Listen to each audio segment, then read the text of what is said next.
Hi hello అండి. ఈరోజు నేను చేసి చూపించబోయే రెసిపీ వెజ్ పలావ్. మీకు కూడా నచ్చితే ఒకసారి ట్రై చేయండి. చాలా సింపుల్ అండ్ ఈజీ టేస్టీగా ఉంటుంది. ఇది ఎవరైనా తినొచ్చు. అంత స్పైస్ లెవెల్స్ ఏముండవు. చిన్నపిల్లలు కూడా తినొచ్చు. చాలా బాగుంటుంది. మీకు కూడా నచ్చితే ఒకసారి ట్రై చేసి చూడండి.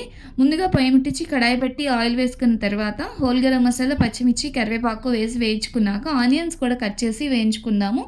ఇలా వేయించుకున్న తర్వాత దీనిలోని సన్నగా కట్ చేసిన బంగాళదుంప ముక్కలు, మిల్ మేకర్ కూడా వేసి బాగా వేయించుకుందాము.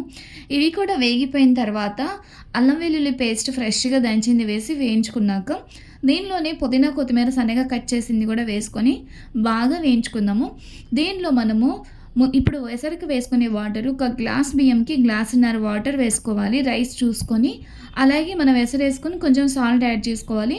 బాగా తెల్లకాగిన తర్వాత మనం ఒక బియ్యం కూడా వేసి ఉడికించుకుందాం. చూసారా రైస్ ఎలా ఉడికిందో?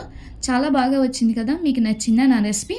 నచ్చితే నా ఛానల్ని సబ్స్క్రైబ్ చేయండి, లైక్ చేయండి, షేర్ చేయండి. Okay, thank you.